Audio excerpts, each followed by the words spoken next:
Thank you so much.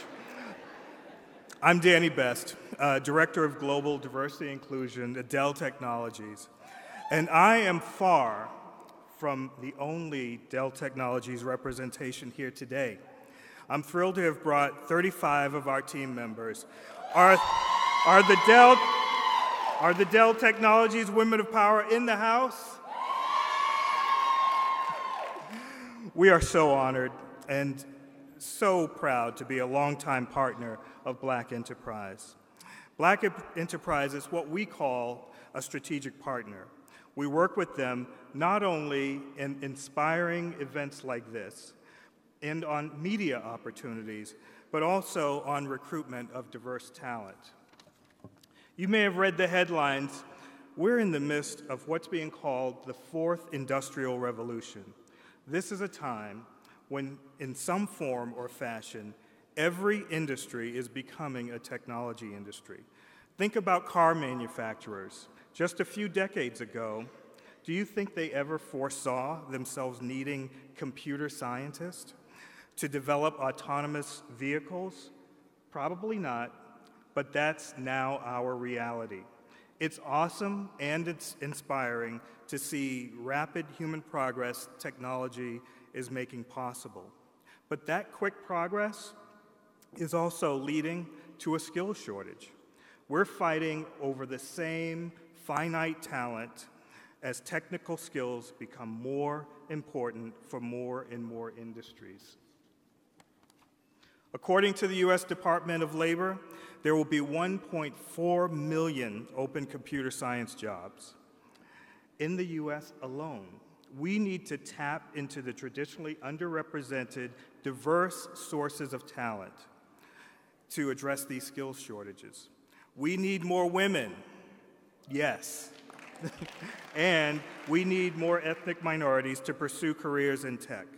We understand that no one company or one organization is going to solve the skills shortage challenge alone, and that's why we are honored to have partnerships like the one with Black Enterprise. At Dell Technologies, we have many irons in the fire, like Project Immersion, where we work with HBCUs and minority-serving institutions to provide them with curriculum and also to provide our employees as guest instructors. Or our Bias Check initiative, developing an AI solution to mitigate and eliminate bias in and along the employment continuum. Or, more importantly, Black Enterprise Be Smart Student Symposium, where our partnership is that we're going to bring our HBCU students to our Dell headquarters in Austin, Texas, to engage with Dell leadership. Like I said, no one company is going to solve these technical shortages all alone. And if you'd like to learn more, certainly reach out to me or the 35 Women of Power from Dell Technologies right here in the front. Thank you so much. We'd love to collaborate with you. Thank you for your time and enjoy the rest of this amazing conference. Thank you.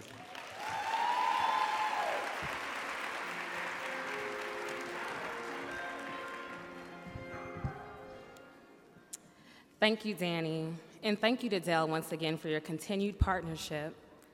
Last year, our next featured guest, the former minority leader for the Georgia House of Representatives, made a historic run for governor of Georgia, where she garnered more votes than any Democrat in the history of the state.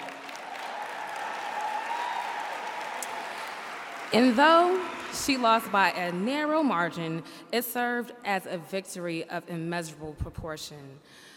A few short months later, Stacey Abrams will not only become the face of the Democratic Party, but the first African-American woman to give the formal response to a presidential address, a response viewed by millions nationwide.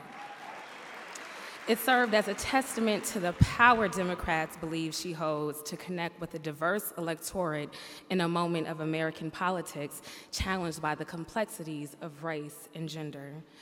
After witnessing the gross mismanagement of the election by the Secretary of State's office, this lifelong public servant and tireless champion of voting rights launched Fair Fight, her platform to ensure every Georgian has a voice in our election system. Others have also set a platform in motion, Run, Stacey Run, to help develop Stacey Abrams for federal office in 2020. Our very own Caroline Clark has the honor of interviewing this extraordinary woman of power. Ladies and gentlemen, please give your best woman of power welcome to politician, lawyer, and yes, romance novelist, Stacey Abrams.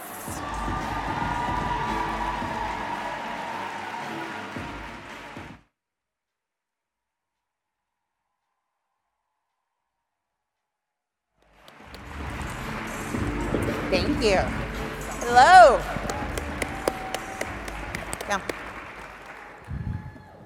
Okay, starting off real slow this morning, I'm sorry.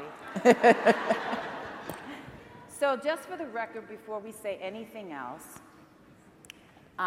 we know what the conclusion of the election was, but we also know who won. Thank you. Amen? Thank you. And we know who's going to keep winning. So there's that. Secondly, for the record, Danny's not the only person dressed by Macy's this morning. Stacey and I are both.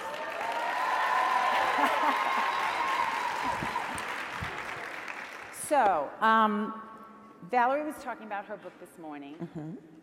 And if you do not have Stacey Abrams' book, Minority Leader, which came out last year, you need to get it. And you can get it anew, because a new version of it is being released on March 26th. Correct. Called Lead from the Outside.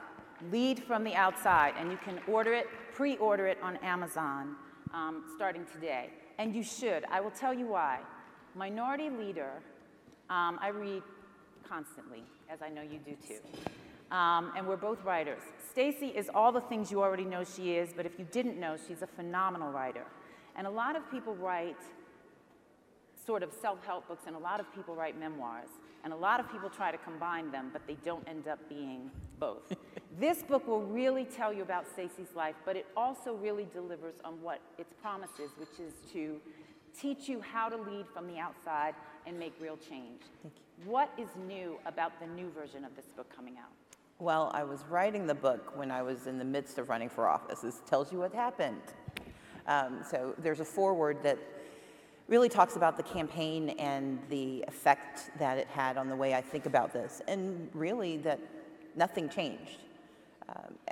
As Caroline said, I didn't lose. I just didn't get to be governor. And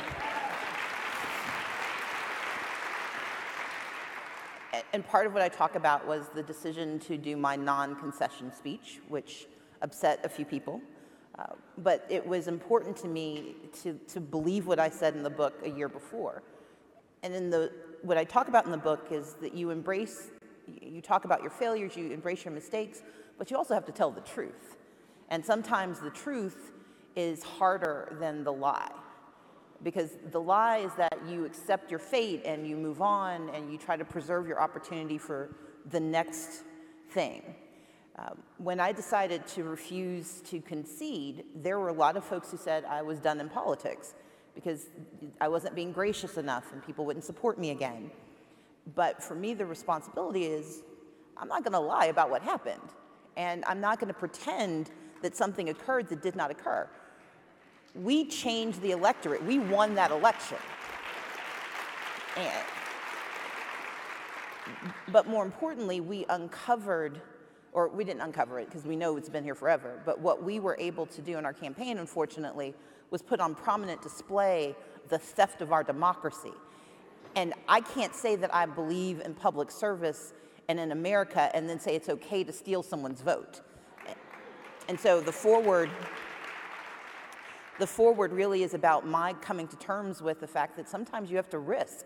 You have to risk saying the truth to be truthful and honest to yourself, and you can't make progress if you can't be honest with yourself. Now, luckily it worked out and I got to do the State of the Union response, but it could have gone horribly wrong. So Just know that's the caveat. You may not want to try this at home, but I think you should. Let's just put this right here so that nobody forgets it. Let's talk about the State of the Union response. It was a historic moment, and I want to know, we know what you said, and you did a fantastic job. I mean, really, nobody watches that usually. Everybody watched it. I want to know what got left on the cutting room floor. So, look, 10 minutes is not a lot of time. And part of what happens when you are tapped to give the speech is that everybody in America has an idea about what you're supposed to say. My mama had some things for me to say. The barista had something for me to add. Seriously, I was at the store and they're like, aren't you doing that speech? You should talk about it. I'm like, yes, ma'am, I will see if I can get it in there. But I was actually privileged. They let me write my own speech. Often those speeches are written for you, and that makes it difficult to deliver. They were they were invested enough in me that they let me write my own speech, and they'd heard me speak before, so Leader Schumer and Speaker Pelosi were cool. They were like, you can do it. But I got to say everything I wanted to say. I may have added more detail and more color to it, but fundamentally, I got to talk about what I wanted to talk about, which is that we are angry as a people. We are angry as a nation. We are saddened by the things we see happening, but we are stronger than any one person. And that there is no way the core of who we are can be eroded by 4 years of mismanagement. That doesn't happen. And that there's a recent enough example of greatness that we remember what it looks like. We just have to look for it again. What did election week feel like? We watched it from a distance. If you're like me, you got the daily emails from your campaign. You meant hourly? Well, okay, I was trying to cut you a break on that. But yeah, there were a lot of emails, and they did a really good job. I have to say your team is amazing, and they did a good job of sort of keeping us hanging in there. But I mean, I really can't imagine how that felt from the inside by only the one person, right? Because you have a team, but at the end of the day, this was you, this was your name, this was your future, this was your life. And you've invested so much into this. Take us there. So the week before the election, Georgia has roughly 21 days of early voting, where you can go in person and cast your ballots. We, as a team, had built this single largest voter protection process in the state's history. We were in every region of the state, we were in most counties, and we did not take any community for granted.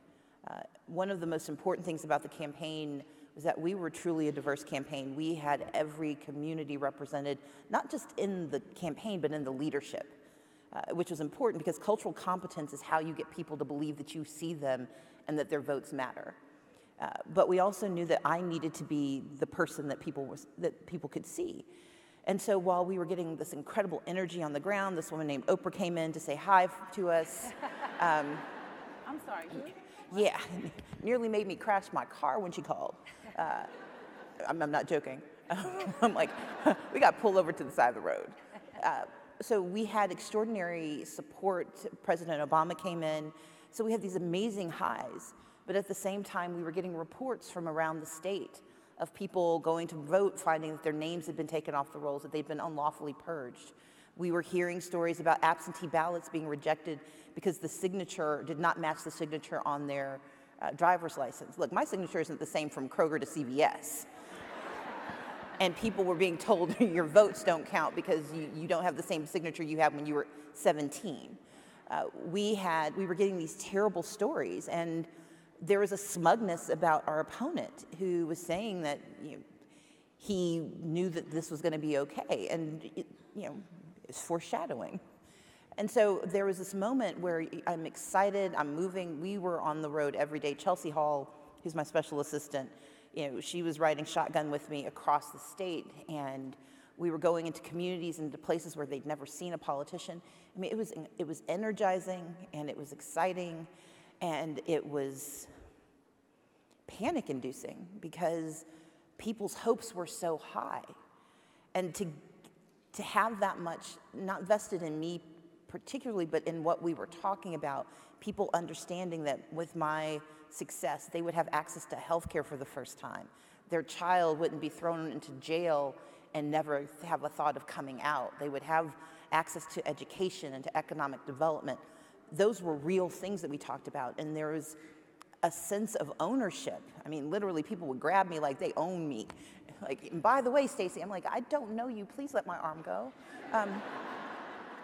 But it was wonderful because people wanted to be a part of it, and they believed that it would work.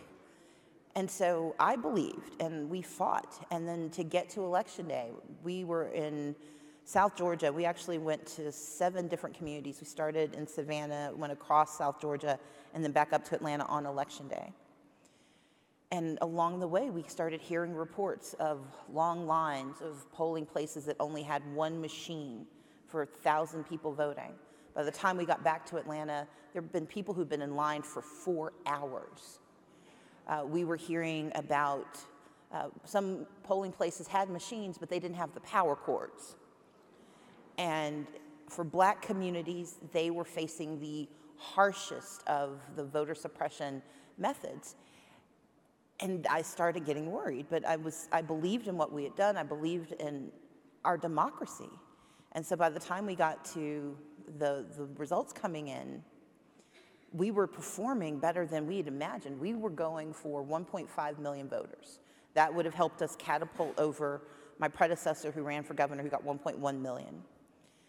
We were at 1.9 million votes by the end of the day, the most votes of any Democrat in Georgia history.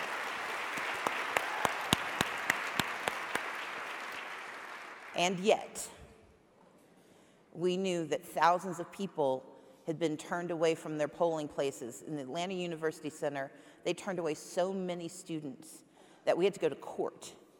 They were cherry picking who got to have a provisional ballot based on whether someone looked like they should be allowed to vote.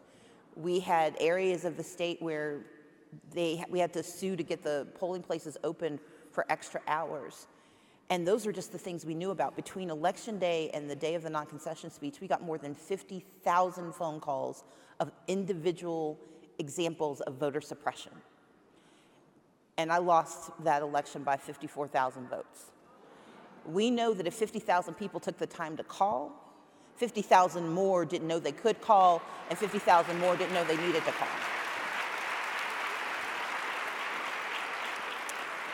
And so that's a very long way of saying I was angry, sad, excited. I contained all of the emotions. I was kind of like Inside Out in a person, right. The whole movie all at once. So I think we've all been there sometime. But this is what I want to know. So you said the words earlier, it was panic-inducing, yes. Right? And you used the words anger and afraid and disappointed. How did you, because even through feeling all of those things, you're showing up for your team, you're leading a team, you're leading a massive and growing constituency of people who you said is personally invested in you. I know you had money coming into your campaign from people who had never, ever plunked a dime in a piggy bank for anybody ever.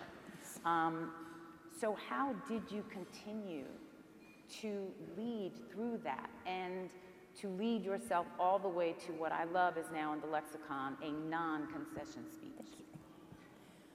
I'm the daughter of Methodist ministers. Their job is to save people's souls. I'm like, good luck with that.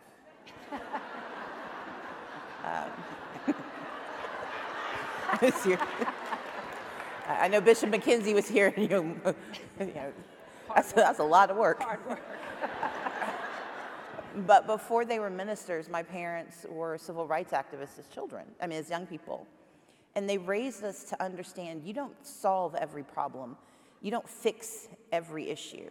They will not know if they were successful until Judgment Day. But what my parents raised us, they said, your job isn't to fix. Your job is to fight. If you're trying to fix everything and you're only happy when it's done, then you're only working on small problems. If your job is to fight, then it's the persistence of action that you use to judge your success. I did not become governor, but I changed the electorate of Georgia. We did. There are 5 stats I like to give. We tripled the number of Latino voters in Georgia.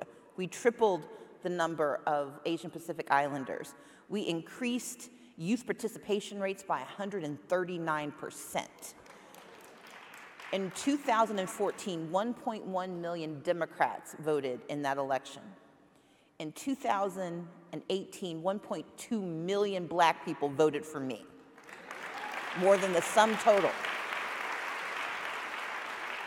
We did that by centering communities of color, by talking about the marginalized, by lifting up their issues, and we were told that by doing so we would lose white voters. In 2004, John Kerry got 23% of the white vote in Georgia. 2008, President Obama got 23% of the white vote. Hillary Clinton got 21% of the white vote. Some people got confused and voted for Jill Stein. In my election, I got 25% of the white vote in the state of Georgia.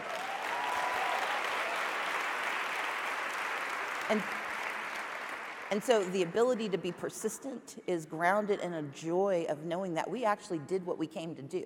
We changed the electorate, we engaged communities. People who didn't believe in voting, did not believe that their voices mattered. They saw someone who was fighting for them, and because of that, they still stop me on the streets and say, I'm there with you the next time. Because the worst outcome is when voter suppression works not only by stealing an election, but by stealing people's belief and their hope. It works when they stay home because they think the system is too rigged. People aren't despondent, they're angry. And anger leads to action, and that's why it's worth for me to keep fighting. You know, I think we all have our opponents, right? I don't mention certain names. I don't mention the name of the person who lives in the White House now, generally. And I don't mention your opponent's name, because I just get too angry when I say those names. But I think we all have our opponents, right? Mm-hmm. And as you did this, so much of how we proceed through success, failure, all of it, that can sidetrack us is personalizing things.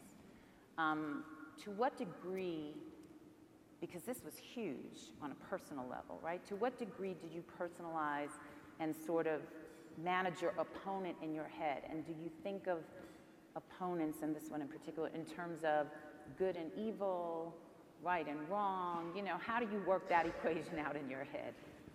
Oh, it's personal. Yeah. Well, but here's why. He spent a decade constructing an architecture of voter suppression that stole an election. Now, I'm not saying I can prove I would have won, but it's a really good guess. But he did everything in his power to yoke together different forms of voter suppression. It wasn't just that he denied registration to 53,000, 90% of whom were people of color, 70% of whom were black.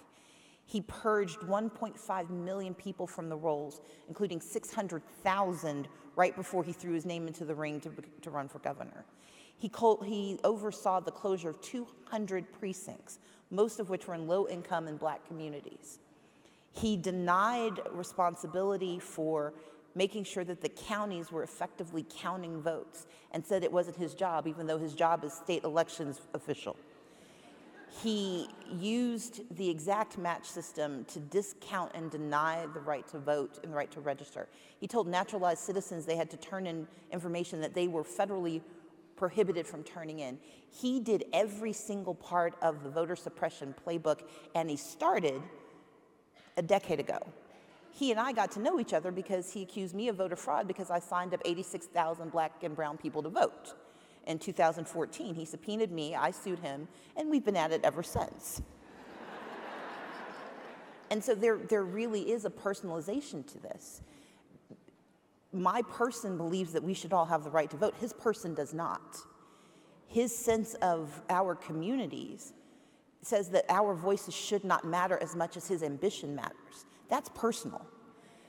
Now, if I focus on, so go all, Marvel superhero and focus on his destruction, that's a problem. It could be fun, but it's a problem. my responsibility is to deconstruct what he has built and then to build something even stronger that he can't defeat. And that's how I think about it.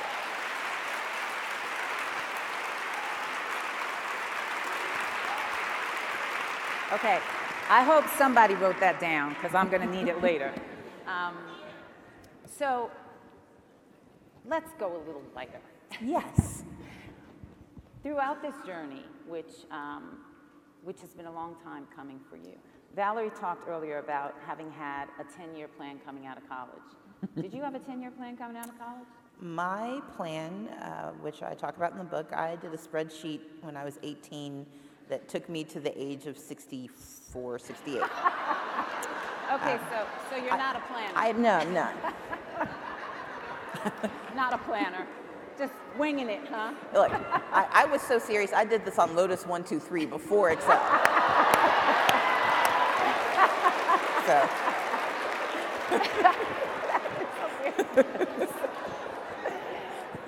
Okay, so tell us, what was on your little spreadsheet, Stacey?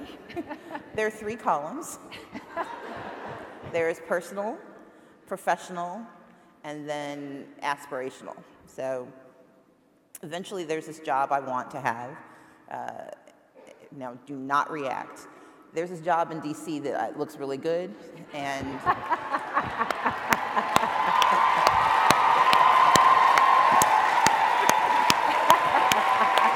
Yes!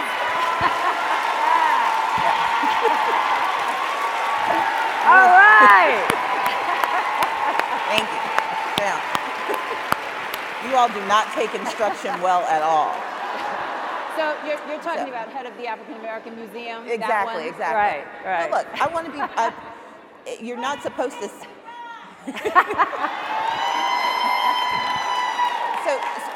so much like the non-concession speech, you are taught in politics that it is unseemly to declare ambition. I think that's stupid. I think that it is one of the ways we diminish the agency, especially of Black women, because we're told not to declare what we want. Well, if you don't declare what you want, how are you ever going to get there? All right.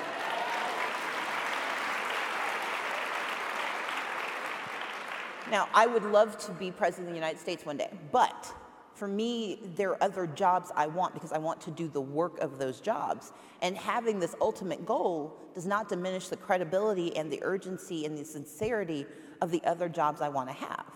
And so I got a little bit of flack the first time someone learned that I might, as a politician, want the top job. No one would ever look at the person who's working who's a secretary who says, I want to be CEO, and be like, don't you dare have that ambition. Well, I would like to be in charge of all the stuff, so yes. And so my spreadsheet had that as the goal, and so I worked backwards. What are the things I need to do? Now, I didn't know I wanted to be president when I was in college because the biggest job I'd ever seen a Black woman hold, there had been a few mayors in smaller towns. It wasn't until 2003 that Shirley Franklin became mayor of Atlanta. And as I saw more achievement possible, I mean, I knew that Shirley Chisholm had run for president, but I also knew that she hadn't been successful. But it was worth the idea. And so over time, I would adjust my spreadsheet. It has a little algorithm that adjusts based on who wins an election. I really do take these things seriously. So there's my business goal. So there's the sort of aspirational goals, and then they're professional. So it's when I decided I was going to be a lawyer, I figured out what I would need to do to be successful in that and what that work would look like. I knew I wanted to make some money. I was not as good at that as I thought I would be. But I laid out the metrics. And then I had a personal goal, things I wanted to do for my life. I am terrible at dating. I did not know that when I was 18.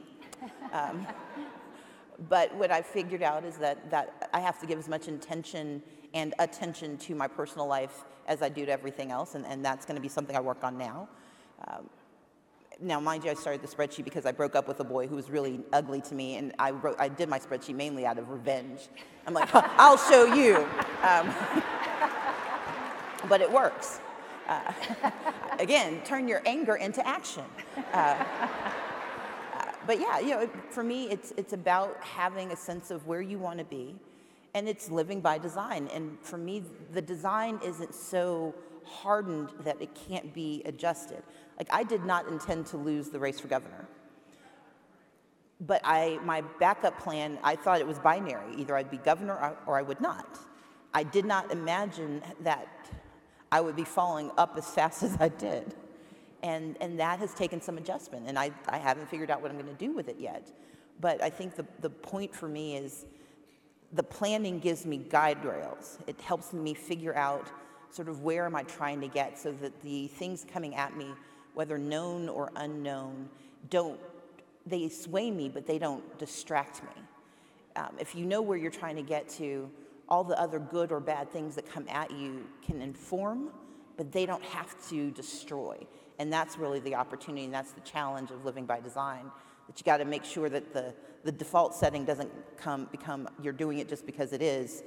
It's you're doing it because it makes sense within the larger construct of what you have for your life. Right, right. We're going to open up for questions in 5 minutes, so I'm telling you now so that when we're ready to go, there's somebody standing at the mic, and we should have time for about 5 questions. There are 2 mics here and here. And do not ask me what I'm doing next. Save that question, I'll tell you. So yesterday, Kamala Harris was here, and I think your race, while clearly her race is historical, your race, in a way, was a precursor. Shirley Chisholm always came to mind for me when I watched you run. So I'm wondering, it's such an endurance test, physically, mentally, spiritually, intellectually. We know sort of long-term what your spreadsheet goals are, and Kamala's, where she is now. What advice would you give her as she takes on this run, this race, in this environment, in this place, right now, the way we are? I mean, first is know who your friends are. And I mean this in a very sincere way. Your friends are the people who were with you before you decided to do this. Now, you'll have a lot of good people who learn about you and come to you, but friends are the ones who knew about you before and who were there when it was hard and are there when it's done. And those are the people who you can lean on and turn to, and they're the ones you can call and say, I'm hungry and there's no food in my house, can you help me? You want that, you want to know who those people are, and I think she has just extraordinary people around her, but it's knowing that. And those are the people who tell you the truth. They do. They tell you that doesn't look good on you, do not wear it again. They will tell you, they tell you that, yes, you shouldn't have said it quite that way, but they say it nicely, and they don't say it right after you mess up. They give you a couple of days. But they also ask how you are, and they mean it. They mean not only how are you, but how can I help you be better? And that matters. It is great that people care about you, but you see that care taken when people turn to you and say, what can I do? We have a mutual friend who's a high-powered attorney who worked with me, has been friends with me for years, and she has way too many important things to do, but she showed up at my house with 3 containers of freezable soup. And it was in the last few weeks of the campaign, and it was because she was like, when do you go to the grocery store? I'm like, I don't even know if my stove still works. And she said, just put this in the freezer, and she divided it into little containers, and it was really good. I didn't know she could cook either. Spelman women can do everything. They can. Exactly. But it meant something to me that in the midst of everything where people are trying to help me with these really high issues, she understood that I rarely remembered to get food, so I was eating crap. And so she brought me something that was for my body, but also it filled my spirit. Like, that's important. And then the other part of it is you want to remember who you are. Like, I'm the second of 6 kids. My siblings were incredibly excited about my campaign, and they did not care that I was on the cover of Time magazine. They celebrated it, and then they said, did you remember to do this thing you're supposed to do? You want people who remind you of all of who you are and who keep you grounded in that and who do not let you take yourself too seriously. As excited and as wonderful as being on the stage is, I've got a text waiting for my mother because she needs me to type something for her when I get home. I'm not joking. And that's the kind of grounding you always need. First question. Good morning. It's such a pleasure to hear from you today. My name is Laura Brown, all the way from Philadelphia, and Philly in the house. I am a business owner as well, and I'm a financial advisor, insurance broker, and I just want to ask you personally, on the night when you found out that things didn't go your way, I would like for you to take us through some of that emotional journey you went through, because that just helps, because we all have to go through that. Maybe not at that level, but we all have to manage our own morale. We all have to work for ourselves and encourage ourselves. So how did you make that work for you? Thank you for that question. So that night, I have some very good friends who are also running campaigns on November 6th, who immediately, when the results came in, they conceded. They said, okay, we accept this. I was in the hotel room with my family and some dear friends who'd flown in, my campaign manager. And what I love about Lauren Grow-Wargo, who is my campaign manager, is that she and I went to the back, and we didn't talk about we first were both very upset because of the numbers and because of the reports we were getting. And there's this moment where part of the reason you concede is you just want it to be over. You want there to be closure. You want it to be done because you are on the most public stage possible, and you just want to go lick your wounds. I was sad, I was angry, but I was also not convinced. And when Lauren and I talked, where we got to almost immediately was that this wasn't about me. If my decision about the next step was about how I would feel and what I needed, then I was doing all of this wrong. And so instead, I made myself take a step back and went, why are you doing this? What is upsetting? Like, there are people who tried to vote and they did not have their votes counted. And we don't know if their votes will count. And I have this national stage. I could walk outside and stand on the stage, and every television camera in the United States, the UK, and Canada was watching. And apparently down in the islands too, because when I tried to go down there for vacation, it did not work. And so for me, it was the emotion was first personal anguish, but then it was, if I truly believe my job to be enlarging the capacity of others, how do I do that? And in that moment, that meant that I went on stage and said, we're going to fight to make sure every vote gets counted. We'll deal with my personal issues later, but right now we've got to fight for other people. And in the moment that you do that, the tears don't stop, but they slow. Because I'm still sad. I'm still angry. I don't know if there's enough therapy or Xanax to solve any of those things. By the way, I don't do Xanax, but just because it's going to show up in People magazine. Stacey Abrams. Anyway. But my point being, you don't get over, you get through. And that's the most important part. We have a question here. Just please ask your questions as quickly as possible so we can get to as many as possible. Yes, ma'am. I'm Adrienne Allen here with my Accenture family. Greetings from Georgia. Yes. So my question is very similar to hers, but more specific. With the stigma of the angry Black woman, I'm curious to know the conversation you had with yourself about how to not concede and not come across as just the angry Black woman. You can't, the stereotypes are there. And I'd already leaned into I'm a natural-haired, heavy-set Black woman with rich mocha skin and a gap.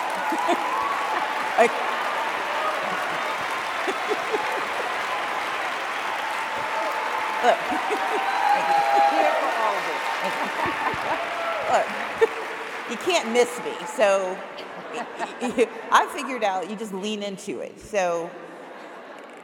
And anger is a righteous emotion when it's grounded in a true offense. But the issue isn't, are you angry? It's how do you express that anger? Typically what they mean by angry Black women is that we somehow go outside of the normative standards of behavior, that we're loud, that we are destructive. Sometimes that's what you need to do. But in my case, my anger is that I've set up a multi-million-dollar organization that is going to dismantle voter suppression in the state of Georgia, and that's a good and righteous anger, and I'm good with that. Fair fight, fair fight. It's called fair fight action. Fair fight action. But even in that moment, I wanted people to see my anger, but I also wanted them to see my smile. If you go back to that night on November 6th, I was wearing a really great dress, and I smiled because, again, voter suppression works, oppression works when it crushes your spirit. And if anger or excitement, whatever the emotion is, if it keeps you moving, then lean into it. Don't let it undermine you, but let it galvanize you. That's what I try to do. Thank you. Good morning. Kind of short, so. You're good. Hi, Stacey. My name is Misa. I work with Act Blue, so I'm a huge fan. And thank you guys for what you did. Yeah. So in my current role, I work with Southern campaigns and candidates, and I'm trying to focus specifically on folks working in the rural South. What advice do you have for folks who are inspired by your courage and your work, and who are struggling with the lack of institutional support? So part of what we had to do, people talk about my campaign as though it started in 2018. I started this work back in 2010 when I became minority leader. Part of it was I had to build the machinery of a party for us because we'd been in the weeds and in the wilderness for so long. But the most important thing we were able to do was that we went everywhere. We showed up in places no one showed up. So Fort Valley is a small town in Georgia. Tracy Ellis Ross, Uzo Adubo, Aisha Hines, and Rashida Jones came down to help with my campaign. I did not leave them in Atlanta. I took them to Fort Valley. I took them to Macon. We went to rural, small places where people did not feel seen. If you want to build institutional capacity, go and find the people there who've been toiling in the vineyards and just don't know who else is doing it.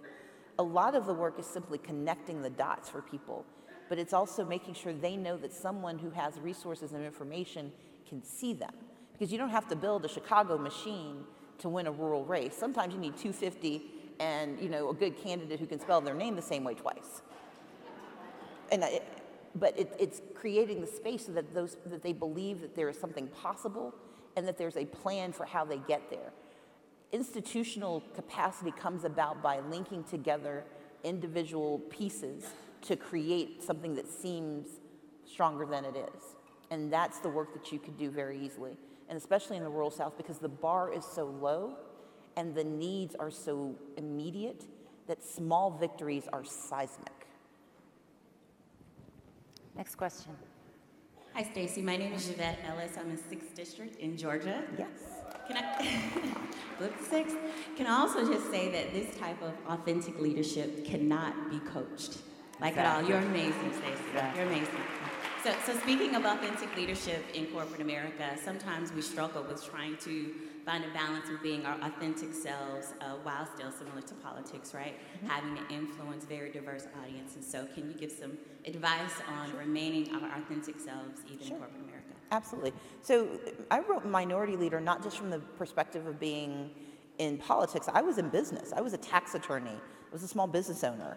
And I talk about a moment with my business partner where we were at a meeting, and she's a white woman, and our clients kept talking to her thinking I was the secretary. I'm like, no, we're partners. That means we're equal. And we had to have a conversation after one of those meetings because she didn't notice what I was seeing. And it wasn't her. It was simply she didn't have the language to describe the experiences I was having. My first job was to tell her.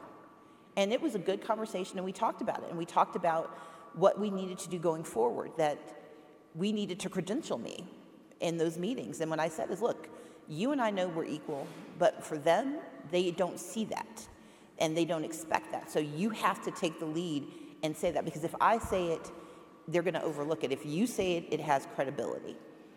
The second is that we worked very closely to kind of figure out where are the places where I would be the only one there. Because sometimes being your authentic self is being the only thing they can deal with. It's easier when there's a buffer. And sometimes the hard, courageous thing is to take it on and be the only thing they can see and can address. But the third is that you also have to hold your clients accountable and your relationships accountable. Again, I didn't change. I've had natural hair since college, mainly because I'm lazy and I hate doing my hair. I don't like it at all. But I've had to find ways to make people, we have to acknowledge what it is they're uncomfortable with. And so sometimes it's having those hard conversations. What is it about me that's concerning to you? And listen, see if there are parts that are legitimate concerns. I mean, sometimes, it's not that you're a bad dresser, it's that you are too free with your body parts, and they're not ready to see all of you. But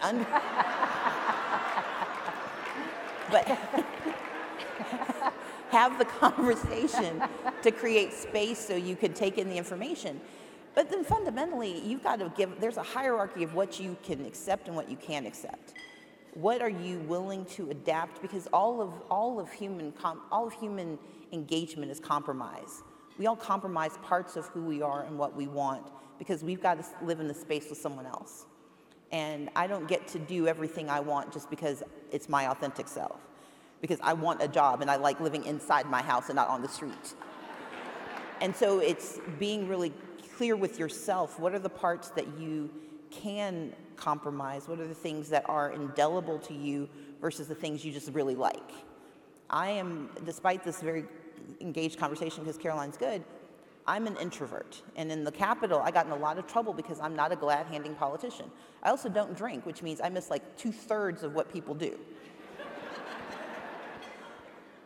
And so I had to find new ways to adapt to who they are because they shouldn't have to change their experiences simply to accommodate me. And so part of this is the personal responsibility of deciding how much of this is who you are and how much of this is what you want. Who you are, you should fight for. What you want, that's negotiable. Next question, go ahead and see. Stacey, you're amazing. Thank you. You've obviously created, first of all, my name is Kimmy Moore, Oakland, California by way of Chicago. Macy's alum. Oh, thank you. Thank you, thank you. And I'm a product executive, product and development executive. So you've obviously created an amazing blueprint. So run, Stacey, run. But as you do, what will be the plan to coalesce our white sisters? Because they truly changed the result of the last election. Our sisters were here. We did our job, even if the candidate wasn't the one that we really wanted. So what will that message be? What will your blueprint look like for that room that white women hold? How will you engage them? Sure. So I want to correct the record on something. Yes, white women did not vote for Hillary, but a lot of people didn't vote at all. And attributing responsibility to one specific cohort means we got to hold every specific cohort responsible. In our campaign, we increased the percentage of black men who turned out by almost double. That meant the last time they voted, only half of the eligible group had turned out. And so it's important that we ascribe responsibility appropriately, but we don't exonerate anyone. And so part of what we did in our campaign is that we talked to everybody, but we invested a commensurate amount based on the likelihood of their participation. So I was on country music radio and on urban radio, but I did not spend as much on country music radio. We also have to understand that in politics, race is the strongest predictor of political leanings. Education is next, not gender. And because of that, there are things like religion and their ideological traits that are embedded in race and race experiences that just aren't mutable. And so it doesn't mean you ignore those communities, but you also don't put so much onus on that community knowing it's not going to change. Black women are unlikely to vote Republican because we have really good memories. Okay? But we also have sisters who don't show up. We have brothers who don't show up. We have Latino and Asian Pacific Islander allies who don't show up. And part of that is because no one bothers to ask, because the presumption orients itself in politics around white voters. And the tendency is to see white voters as the normative standard, and everyone else is either going to do it because they have to, or we just disregard them. What we did differently in our campaign is we went after every single vote. But when somebody told me no, I believed them. And if what they said is, yes, I'll vote for you if you change your values, I said, thank you so much, I'll talk to you later. We win when we stand in our values and give those who share our values a reason to vote. That is how we get the people, because there are white women who share our values, but no one comes to them because they are single white women living in trailer parks, and we skip over those communities. So we've got to go and find the white women and the black men and the brown and other folks who share our values, and we have to treat them with respect and invest in their votes early, often, and every single one of you. Voter suppression targets people of color, but it hits everyone. And so we also have to understand that if we want to get those votes, people didn't vote in Milwaukee because they were living under a regime under Scott Walker that made it hard to vote. They didn't vote in Michigan because Brian Snyder as governor made it harder to vote. We didn't vote in, I don't know what happened, whoever was from Philly, I don't know what happened to y'all, but. So I'm gonna wrap it up by saying this. The responsibility is that we cannot hold any one community responsible, because people don't just vote based on their race, but our race experiences inform our value sets. And so we have to focus on the values if we want to turn out more voters. I'll go really fast if you're, okay. Did you want? We're done. Okay. I apologize for my very long-winded answers to everybody. So thank you guys. So I just want to say, I'm sorry, again, we don't have time for more questions. One of the things in your book I love, you talk about work-life Jenga. Yes. Not work-life balance. You said you're going to be focusing on your personal column as you go through, but just quickly talk to us about Jenga and why it's Jenga and how you're going to do this now. So here's the thing, work-life balance is a lie. It is a bald-faced lie. I believe in work-life Jenga. You got Jenga, the game where you pull out the little blocks. You stack it and then you stack things up. Pull them Work-life Jenga means that you have to figure out which is the piece that you can pull out, which is the thing you can do, and you have to understand that when you pull it, you may destroy the whole tower. But the great thing about Jenga is that you can just rebuild the tower. And so for me, I'm working on being healthier, I'm working on spending more time with me, actually going outside, because apparently no one's coming to knock on my door to ask me out.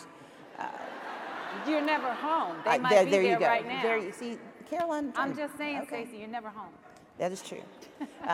But what I would say to all of you is the work-life Jenga is a responsibility. We have to prioritize the things that bring us joy and the things that make us stronger. And that can happen in your personal life, your professional life, your civic life. But the responsibility overall is to live the best life possible. And that means giving space for all of those things to be true. Thank you so much, and thank you. I want to say, Stacey's not dancing out because she hurt her knee, okay? Yes. So we just know that. Otherwise, but we're dancing in our heads. We don't know where you're going. I'm going to do the church lady. We don't know where you're going, but we're coming. We're coming with you. Thank you, guys. Awesome.